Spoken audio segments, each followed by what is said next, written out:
Fort Lauderdale International Boat Show, where Northrop & Johnson has for sale and for charter a 130-foot Heesen.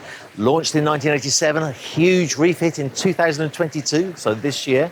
And this time, to help me show you the yacht, it's me. It's Superyacht Captain Tristan Mortlock. How you doing, David? You good? Very well, thanks. Thanks so much for helping me with this video. Absolute pleasure. I think it's the first time we're doing a collab together on board a boat. So it'll be interesting to see it from a broker's perspective and a captain's perspective. And the great thing about this boat, it's very similar to AWOL in terms of gross tonnage, size, number of crew. So for me, it's nice to come on board different boats and see how the crew operate. Yeah. And the design is totally different to AWOL, as you'll see as we walk around. Absolutely. Let's start with the aft deck, shall we? Let's get on board. After you? No, age before beauty. Right.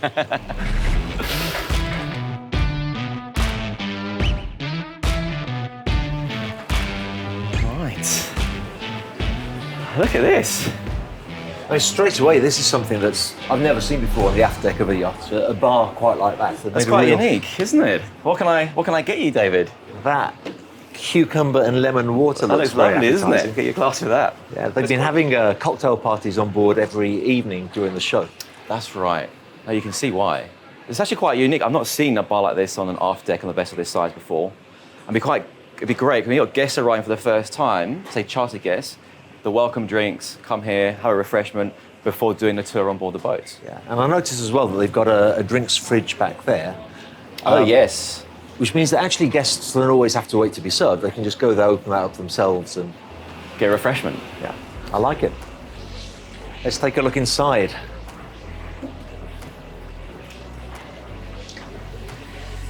Door sensors. Very nice. Wow, look at this.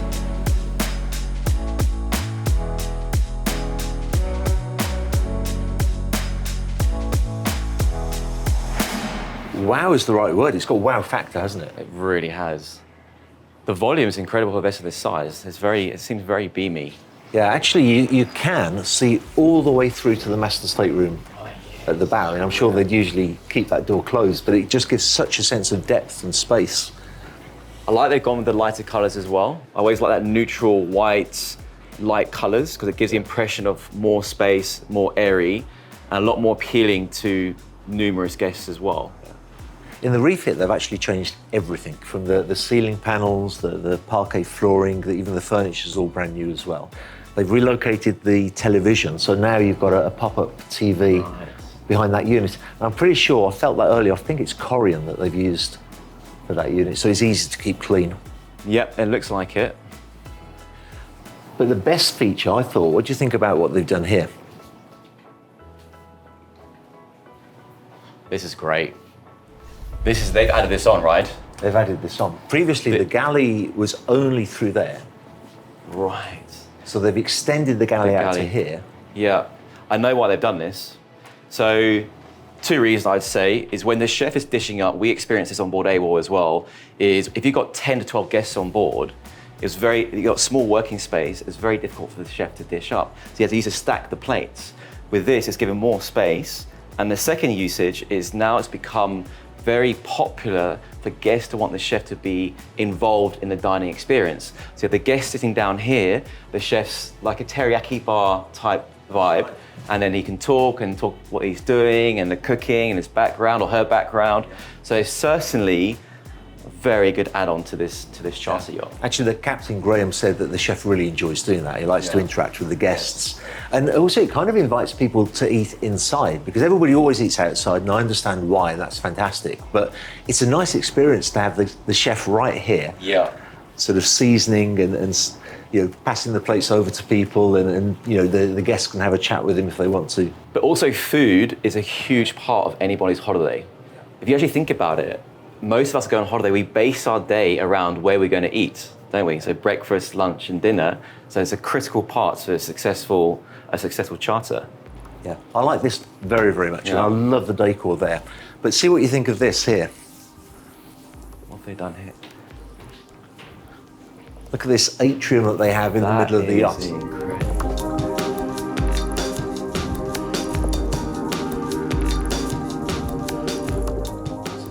Was this all done to the refit? This is all I'm not sure. I think it was. Originally, there was a bulkhead, and this was more partitioned. Right. So I'm pretty sure at some point in some refit, that's when this idea.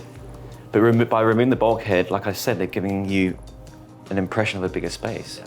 Having this open here, lots of natural light, very unusual you get this sort of thing on a 40-meter boat.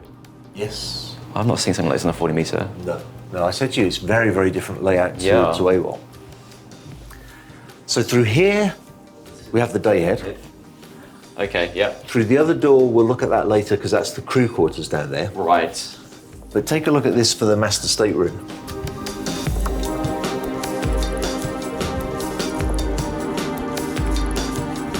So we've got a his and hers heads, effectively. This one has a shower. Right. That one has an amazing jacuzzi tub. I can see that, yeah. That's pretty impressive. Yeah, you could. Desk here is that's very important. Desks during charters, surprisingly, they get used a lot. Yeah.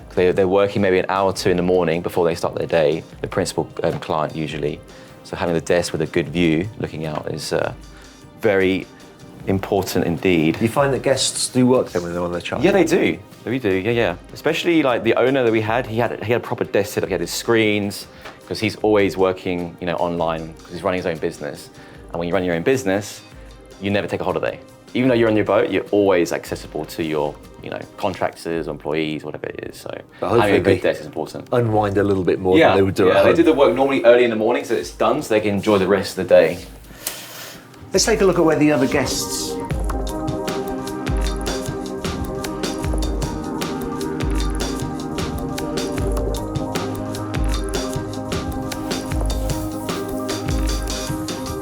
Right, so how many do they sleep? So 10 or 12 guests? It's 12. 12 guests. Yep. And they're operating with 7 crew, you said, right? 7 crew, 12 guests. And this is a nice sized guest stateroom, really, isn't it? They've got plenty of wardrobe space. That's the important thing as well, is having plenty of storage. And I'm sure they have areas, because the big thing is people bring lots of suitcases. So you'll think about where the suitcase is going to go. So we were fortunate we had a big cupboard area where the suitcase used to go. And then the stewards would unpack all the guests' clothes and their items and put it all nicely away while they're having their welcome drink on the aft deck around the bar. Okay, so these are the twins. This is interesting that they've got the Pullman bunk here, Yeah, it is. Okay. whereas usually you'd put it there. And you can tell straight away why they put it here, to maintain the storage here, the cupboard space. That's good actually, because if you've got any young kids, you've got an extra bed. Yeah. Is that including the 12th beds, or is that? Well, I was just thinking, I said 12, I'm pretty sure it's 12, I need to check. But you've got 1, 2, 3, 4 staterooms here, but there's the 5th stateroom which we haven't seen yet. That's right, yes. And there's also the master, and as you know, you can't have more than 12 guests. On the charter, yeah. So I guess probably you can have 12 guests plus staff. Plus, supernumeraries as we call them, Supernumeraries. Yeah. So that would be, perhaps, personal trainers, yoga instructors, those sort of extra stuff, not crew. Because to be crew, you must have certain qualification, SECW, basic safety training. Otherwise, they're supernumeraries. Good to know. Yep. We represent New Marine, the shipyard. Yes. Oh, that's right, it's one stateroom here. This is the VIP stateroom, but could also be the owners. I mean, you'd... Yeah. Well, this is 4 beam. Yeah, this is a big this stateroom. could actually be a second owner's cabin, for sure. Yeah, and again, you've got the workstation there. Big desk there. Got the bathtub in here as well. Is that a jet? Oh, nice marble flooring. Oh, you got the jets in the bath, so yeah, jacuzzi bath. I'm always fascinated by the use of space, and when you look really carefully, you can see here, we're right up by the hull, because you see how it starts to... starts to curve round, doesn't it? So they've absolutely maximised the beam of the yacht, and they've done a great job of it. And Heesen, as you know, their build quality, even back in the 80s when this was built, they were still one of the top. They are the top. And actually what really impressed me is this boat's done around 30 Atlantic crossings. Yes. That goes to show the pedigree of Heesen. That's what we look at. If the boat's done 30 Atlantic crossings, it's being built very, very well. And she's still here after, I was born in 86, this boat was built in 87. You're just a child. I'm just a child. Do you get viewers of your channel asking you for the range? Is that like one of those stats that people really want to know? Range, speed, fuel consumption. Yeah. So on this yacht, we are 20 knots top speed. Wow. Okay. And the captain said between 11 and 13 knots, they have a 4,500 nautical mile range, which is pretty good going. That's really good. That's really good. Well, do they tell you the fuel tank sizes on this? No, it will be on the technical specs. It will be. No doubt. They have to be pretty big tanks. But he did say that they sometimes take bladder tanks just for extra safety. And for the benefit of those who don't know, who are watching, what is a bladder tank? A bladder tank is essentially an additional fuel tank. So if a vessel's doing a longer range and might not have the capability with the tanks installed on the boat, you add on additional fuel tanks on the exterior, just for safety, because you never want to get down to like 10%. You want to arrive at your destination with 30%. So that was our kind of rule of thumb. In case you're getting somewhere, you need to turn around, come back. You got to think about the safety. That's always critical. That's always the first thing we're thinking about. But I'm sure they probably didn't use the bladders. They probably had them as just as safety. Yeah. So they go on the afterdeck, I guess. Right, yeah. So ideally, when you're doing bladders, you want them as low down as possible to keep the center of gravity low for the buoyancy of the boat. You have too much weight up high, it becomes too top heavy, and it starts doing this, and you want to avoid doing that. Right. So that's obviously not when guests are on board. That's just for a crossing, so that you got that extra. Yeah. I don't think the guests would appreciate having big bladder fuel tanks on the main deck aft. No. Yeah. Maybe there's a market for making them look more attractive. Yeah, maybe. Or tow a barge behind you. Aquabana could do something. Aquabana, yeah, they could actually. Yeah. Well, By the way, we had some fun at the Aquabana stand yesterday. We did. And I think we should put that photograph on screen. David's showing off his insane pole dancing skills. It was very impressive. Let's take a look at the sky. No, let's take a look at the crew quarters first. I think that's probably the best.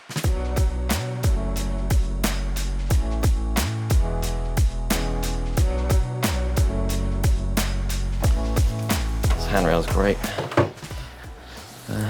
So what do you think of this, Superyacht captain? I think this is a big crew mess for her size. Yeah, a lot of volume in this crew mess. Yeah. I was like, we used to be really cramped on ours. Come on, San Lorenzo, you can do better than that. This is why crew prefer the Dutch and German built boats. I suppose you never have all of the crew in the crew mess at the same time, do you? You don't. So when you're on charter, you have essentially like a rotational thing happening on board. So you must always have crew available for the guests, whenever guests are awake. But during off charter, we normally work 8 till 5. We'll all have lunch together. We'll have like our morning coffees together. Just get that kind of like more family friendly feel. And yeah, it's nice. It's nice being all together, have a laugh. And then at the end of the day on a Friday, we finish about 4:35, have a drink together before everybody spreads out for the weekend. So you normally have 4 or 5 people here, nice sized television, people can chill out. Yeah, and then under here they've got the bench as well. Below deck. Yeah, don't start on that. They approached me, Below Deck production. Yeah, they wanted to. I went through a few of the interview processes. Right. Did you? I didn't know this. Yeah, and they did it was for the Below Deck Adventure series. Yeah. And it didn't happen in the end. It was. I did a video critiquing Below Deck, and it did, I think, like 250,000 views or something. And I have a feeling that they hadn't watched the video at the time, and they probably Googled me or something, and this video came up, and they thought, no, we're not. I watched that video. I shall put a link to that video. Which side of the screen? I never remember. Where did the cards come out? Over there, I think. This side. Over there. Over your top left shoulder, yeah. Up there. So we'll put a link to that video up there, because it's a really cool video, actually. Yeah. I think I told you, we were discussing it yesterday, weren't we, that Paramount Plus are here. They are. Filming about brokers in the brokerage industries, and they approached me as well. And I'm glad that I'm not doing it, because from what I've seen... You're not convinced? I'm not convinced. I mean, it's early days. I'll have to see what it's like when it comes out. But what I've seen, the approach of some of the people I've been filming, it's very Hollywood. Very Hollywood. And very... But like Beverly Hills, estate agents, what they call the... Selling Sunset. Selling Sunset's a really cool show, but if somebody does a TV show about brokerage, I want it to be real and raw. Yeah. And not everything is people with perfect smiles and perfect teeth and looking like $1 million. What the industry is really about is about hard work, sometimes heartbreak. Yeah, a lot of heartbreak. Pulling yourself back up when things are really tough. It's quite a gritty industry to be in, and it's got a very glamorous side. Yeah. But I don't agree with showing just all of the glamour without also showing the hard work that goes into it. I agree, but I think the TV shows, they want to showcase those bits, don't they? They don't want to showcase the other side of it. Right. They want to get the viewers. I understand that. It's the same with Below Deck, you know. And the worst thing is, my mother is a huge fan of Below Deck. And she's like, well, what you do on board? Like, this is nothing what we do on board at all. If the crew behave like that, they'll be off the boat in 2 seconds. You know, even worse than your mother being a fan, the president of Northrop & Johnson is a fan. Oh, of it no. as well. When he told me, I almost left the company. So anyway, getting back to this, we have 3 crew cabins here, and then the captain's cabin is behind the bridge. Right. So they run with 7. If it was like you and Jiv, for example, you could have 8. Had his wife or girlfriend on board, you could have 8 crew. Yeah. Perhaps what we did, we had the chase boats. We had an 8 crew member, and the chase boat had air conditioning, had its own cabin. The chase boat captain slept in the chase boat. Another option. Good. Let's take a look at the Sky Lounge. Let's do it. After you? No, David, I insist. Age before beauty. You keep saying that. I think you just like to look at my cute ass. Ever since I did that video imitating Naughty Styles, yeah, I've got this following now for my ass wriggle. I think before we look at this area, let's take a look at the bridge, because I'm really interested in your thoughts on that. All of this is brand new. All of this was done in the refits. Right. So I did a view on a boat 2 days ago, and one of the questions got asked me as a captain, what's the first thing you look at when you come onto the bridge? And I always say the same thing, it's the visibility, okay? The visibility, things like, when you got pillars like this, right? This is decent enough size. I went on a boat during the Monaco Yacht Show, I won't mention the name, because I don't want to tarnish anyone's reputation, but it had this huge beam coming down here. And I was standing here thinking to myself, that's a whole blind spot that you're missing. So we're looking at like the practicality of the bridge, the light. Bridges should be dark. You don't want a white bridge. A lot of boats have them. Reason being, at night, if you're using like screens and night vision, right, it kind of expands the light, makes it brighter. You always want it kind of like dark. That's what we're looking at. And here you can see they've installed all new equipment. This is Transat, which is one of the top navigation charts, you know, in the world. We had this on AWOL as well.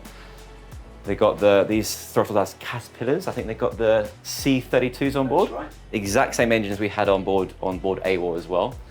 Yeah, a lot of captains really like Caterpillar because of the reliability of them. Yeah, because they're essentially digging engines. That's where they come. They're in the quarries and they just keep going and keep going, and they're easy to fix.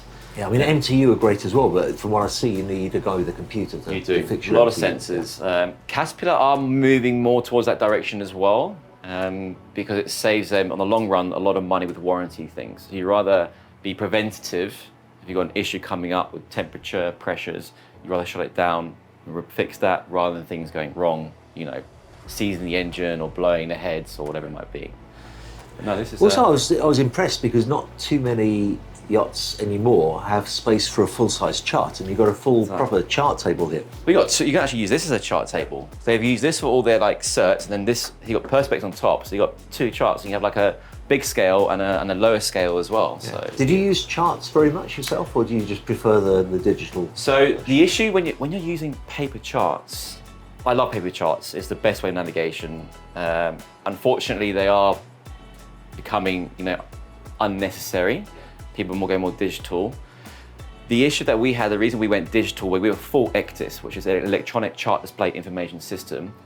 And the reason I did that is because you got to do weekly updates on your charts. Right. And it would take 3-4 hours a week just to do your weekly updates. Oh, really? Yeah.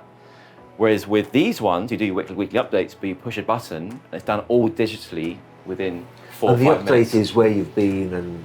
No, the update, so basically you have the weekly notice to mariners, right? Yeah. So the Admiralty, who do all the publications and the charts, will issue updates. They might put another cardinal marker in somewhere, or a vessel's sunk in the shallow waters, and so you get weekly updates of those charts, which you need to correct. It's very time consuming. Yeah. And it's great to use paper charts, so you should. But we were 7-8 crew. If you're like 20 crew, you've got a chief officer, second officer, bosun, you can do it. But for us, because I wasn't just a captain, you're helping out on deck and every other departments, we couldn't do it. And then using exits was a lot more convenient for us. Right. Yeah. Now the captain's cabin is through here, where it says captain. Captain, right. I'm not going to disturb him because, as you know, the crew are living on board during the boat shows, so it seems inappropriate sometimes. Well, that's a question I get a lot here. from the viewers as well when we've been doing tours. Like, why can't they show us the crew cabins? And coming from experience, it's their, it's their home away from home. It's their personal space. It's very small. It's not fun. The whole camera team coming in and invading that space. We've got to respect that. But some crew have allowed it in the past. But we sometimes manage to get one cabin all kind of cleaned up, for a better word. I mean, they're generally quite clean and tidy, but as you say, it's a small space and they have all their belongings in there. So we'll sometimes film one, just as an example of what it looks like. Yeah. And this is, I guess, the bridge salon.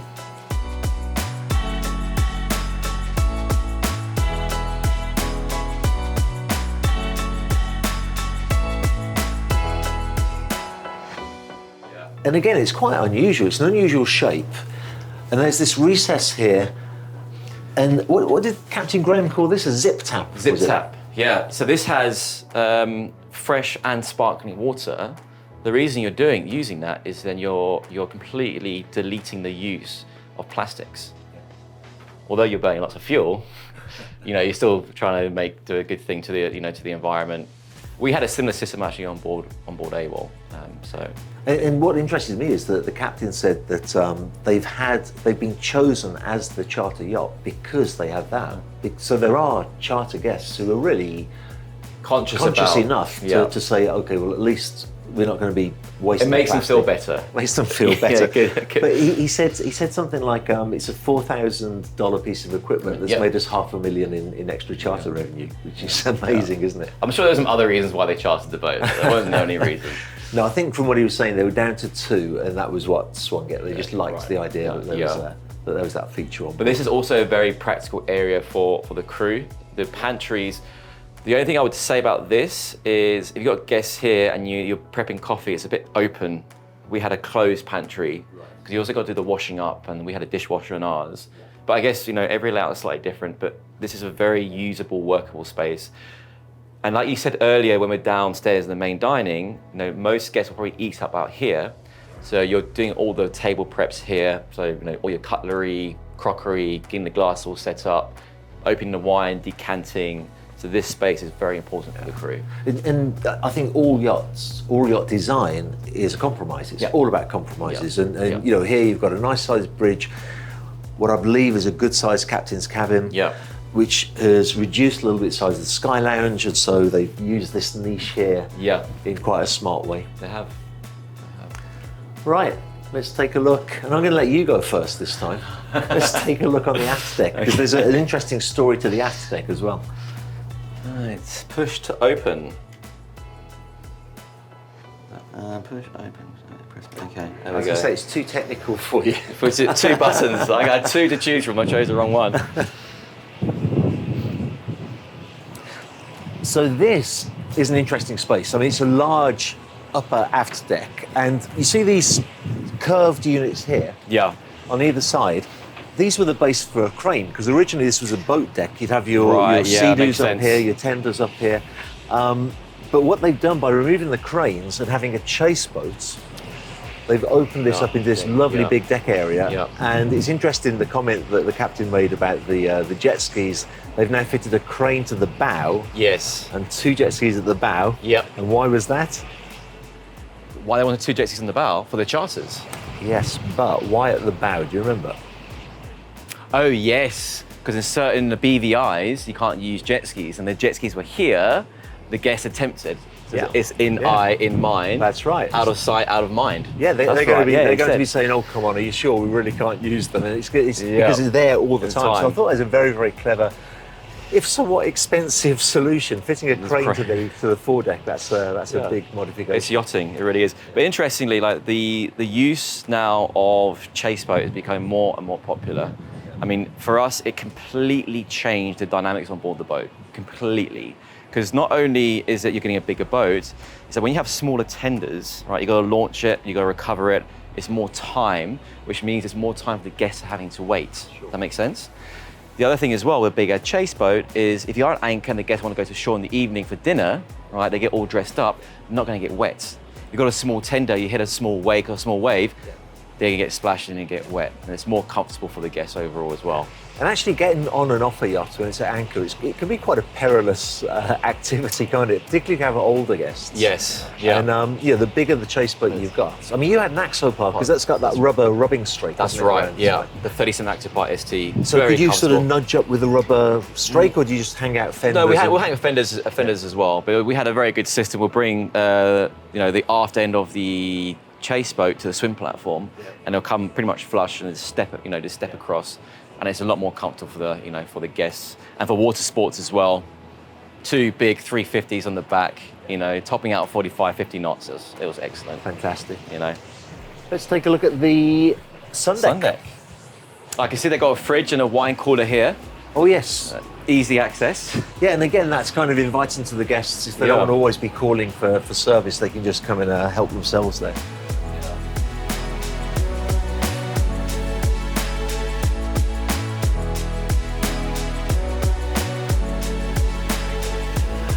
They've got a control station up here. Yeah, that's quite unusual. That is unusual. But this boat is from the 80s, so back then it was probably quite a common... now you'd have the bridge and the wing stations on the bridge deck, so you can see down the whole side of the boat. Yeah. And the jacuzzi. What are your thoughts on jacuzzi on board yachts? I think it's one of those things that for a charter yacht, everybody wants one. Yeah. But not everybody uses it once it's there. I always think it looks nice. Like, it's quite pleasurable to be here now chatting with you and the jacuzzi's burbling away there. But I think, personally, I doubt I would use it if I had little children. Yeah, kids love it. Yeah, absolutely. My experience was majority of the guests use it. The owner of the boat, he would probably use it every day. Really? He loved the jacuzzi. Yeah. End of the day, being swimming in the water, kind of like have a sundown in the jacuzzi. Sometimes they'll be in there for hours. Really? They'll do a jacuzzi, come down, eat dinner, and then come back up to the jacuzzi. Oh, really? Yeah. Yeah, that sounds really nice. Yeah, drink the night away. Few cocktail, jacuzzi. Very nice. I was going to ask you again for the benefit of viewers who don't know, because we're talking about having cocktails and helping yourself to the bar there. How does that work in terms of payment? When somebody's a charter guest, they can just help themselves to anything, can't they? Really? So the way it works with charter is you have the initial charter cost. All right, in this yacht, in this case, is 130,000 euros a week. On top of that, you have a thing called APA. Now, APA is Advanced Provisioning Allowance, which is usually around 30% of the value of the charter. Those funds are sent to the captain to use for things like drinks, food, fuel, berthing. But before we get that, they get a thing called a preference sheet. So the clients will fill it out, their favorite cocktails, their favorite, their foods, what they like to have for breakfast, all those kind of things. That's then sent to the chef, to the stewardesses. They then make all the drink orders, and then it's then all, to the guest disposal, whatever they want. And if we find they're going above what they asked for, we let them know, we just order some more. And then we use provisioning companies, they bring it straight to the boat, away we go. Very smoothly. It makes sense because I don't think anybody wants to have to keep whipping their credit card out every 5 minutes. They don't. Yeah, but the interesting thing is like that 30% is, and at the end, it's not 30% and it's gone. Is at the end what we do, we put a spreadsheet together with all the receipts and invoices, and if there's any money left over, we transfer it back to the guest. If he's overspent, then he or she will then transfer it over to us. And then so throughout the whole journey, we're not bothering about money. Yeah, and that applies as well for the fuel, of course. That applies to the fuel, especially for the fuel. Yeah. Now, especially the fuel prices we've had last summer. So that's the APA in a lot of cases actually gone up another 10% because of fuel. Wow. I don't know if Northrop experienced the same thing, but we. No, I don't know because I don't get too involved with the charter side. Although we're about to start a new YouTube channel, called Yachts for Charter, and we'll be interviewing our charter brokers, charter managers. We'll be interviewing charter crew. Right. I've just done a fantastic interview with the captain and his wife on Unbridled. Right. So that's something to look out for. Yeah. Great. Okay. Should we take a look at the engine room? Let's do it. On the way to the engine room, there's another cabin. There's another cabin. Yes. Let's go. Let's go. So we're back in the main lounge. And And the first time I was on board, I didn't notice this. There's actually another stairwell just here to the starboard side. Right. And take a look down here. And this takes us down to the final cabin, right? It does. There's a cabin and also access to a laundry. Well, I'll show you this. It's an interesting area. So in here, there's this extra cabin, which I would imagine can be used for staff. The supernumeraries we discussed earlier. For the supernumeraries. Yes. And you've got the Pullman bunk there as well. They've also got their very own photographer. What's going on? You've got their very own Yacht, their very own bathroom. We've got paparazzi in here. Through here, there's a whole laundry room. Now this is really impressive. It is, isn't it? It is. You know, considering like the laundry room that we had was essentially in a boiler room. We kind of made it a laundry room. To have this space, you know, for the stews is so critical to running a chart. The hanging space, I'm guessing they do all the linens and things in here. Yeah. The guests will bring all their clothes. Sometimes some nice cocktail dresses need to be done. So you get a good space to do all that work. Yeah. And I think crew morale is very important. And some of those laundries are tiny, tiny. And you know, I mean, I suppose they do maybe an hour at a time, a couple of hours at a time, have a break. Here it's a little bit better. You've got some natural sunlight. Exactly, and all-important air conditioning. So important when you're working on the inside. That's why there's always a bit of, sometimes a clash of heads between the interior staff and the exterior staff. The exterior is always outside in the hot, sweating sun, and the interior always in the nice air conditioning. Yeah. So, yeah. Now behind you, that door goes through to the lazarette, which is currently used for storage. So we won't disturb them with all the storage stuff, but I'm imagining you can have water toys in there. You know, if they do any diving, that would be a good place for dive bottles. And it looks like they've got extra deep freeze and extra fridges in there as well. For when they're doing those Atlantic crossings, you know, there's going to be, 3 weeks or so, 2-3 weeks, they'll need that extra space for food. And as you said earlier, 30 Atlantic crossings they've done. That's incredible. That's unreal. So through here, we come through to the control room. I get the ECR, the all-important workbench, the craftsman tools. I like all that set up. This is great for OCD, all the labeling. Yeah. You know, that's good. Hammers, mallets, chisels, punches, wrench, grips. It's nice to see when engineers take good care of their work areas. And the all-important, look at all the tea mug rings. Typical engineer, lots of tea. And this is impressive, Tristan. Take a look at this. The thing to remember with this, Dave, this is a 35-year-old. 1987, so 35, yeah, year old engine room. Yeah. And actually, apart from the fact that it's sparkling and shiny for, you know, and obviously well looked after, this is a fascinating, this almost looks like a museum piece here. Yeah, this is a fuel purification system. So what we use these days is a system called Alfa Laval, right? And this was built by a company called Westphalia. And this is the original one, I believe. So this is like 35 years old. So what this does, it basically cleans the diesel fuel by spinning, by centrifugal force, eliminating water and any contamination you might have in there. So the fuel that's going into the engines, to the injectors and to the generators is clean.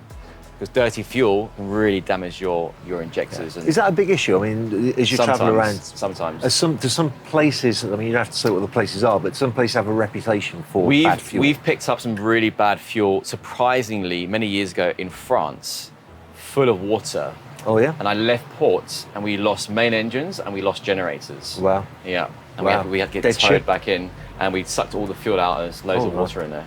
So that must have been quite alarming. It was alarming, and we were actually leaving Cannes to go to Barcelona for the Barcelona boat show.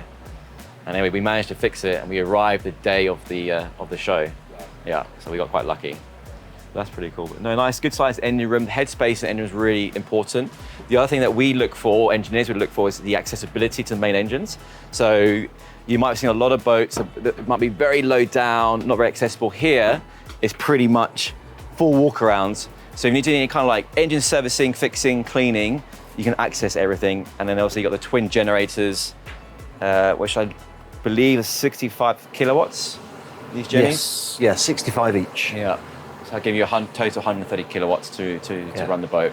You can really see how Heesen built their reputation with yachts like this back in the 80s, though this must have been a significant, large yacht for the 80s. Yeah, can you imagine? And, you know, proper shipbuilding mentality and engineering. The fact she's still commercial and she's still operating busy charters. Yeah. hats off to Heesen and also to the crew and the owners, because obviously you need a good owner to put money into the boat and a good crew to run the boat as well. Yeah. It'd be a nice boat to charter. Really, really lovely boat to charter. And you and I have met some of the crew, and they seem like a really good bunch of people as well. English captain, I noticed from the accent. Best captain in the world from England. There's something we haven't seen, and what's that? I think we need to make our way to the foredeck. Let's go to the foredeck and think of something clever to say to finish the video. Yes.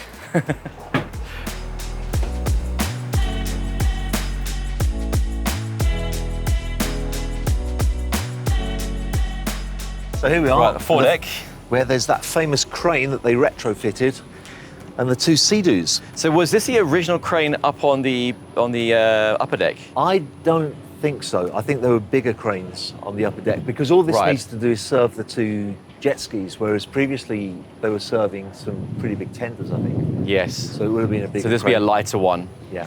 So jet skis are very popular during charters. It's a question that's always asked. Not so much loved by the captains and crew, because it's a big responsibility. We were discussing this, and you made a very good point about the jet skis, which is a valuable comment for anybody, particularly with children who are thinking of chartering, and the dream is to be zooming around in the jet skis. But what was your comment on that? The reality is, like, people have this false sense of security when they're on a jet ski. They think when you're at sea and open water, it's almost impossible to crash. Yet every single year, there's an accident involving a jet ski with a charter client, right? And interestingly now, like, especially Sea-Doo, they're great, they're very reliable, they're 4-stroke engines, they become more and more powerful. And what I've worked out is that they're now approaching 1,000 horsepower per ton, right? So if you're giving the keys to a charter client that's got no experience, the way I look at it is the equivalent of giving a 17-year-old learner driver the key to a Bugatti Veyron. You just wouldn't do it, And you try convincing a charter client to take the learner key, they've I've just spent 130 grand chartering the boat, I want the full race key. So using jet skis, just be very, very careful. They're very dangerous things. They're a lot of fun. I don't want to ruin anybody's fun. They're a lot of fun, but just be extra careful. I love using jet skis, but they're very counterintuitive because, of course, it's jet driven. Yeah. So if you're going towards the boat and you turn and you take your hand off the throttle, you don't turn at all, do you? It keeps going so you've straight. got to keep the throttle on, which takes some getting used to. It does. It really does. So when you're doing it for the first time, stay away from the boat, open, clear water, have your fun, come back as slow as possible. When you are coming back, what our rule used to be, when we did have jet skis, was never have the jet ski point towards the boat, always come alongside the boat. People start panicking. So, Tristan, that's been absolutely amazing. I thought having you with me would be twice as informative. I think it's probably been 10 times as informative. It'd be a lot of fun. We should do this again. Absolutely, we should. Absolutely, we should. Having both of us has been, there's an expression about it being greater than the sum of the parts. That's exactly the expression, There we go. Both of us together. Cool. Thank you, sir.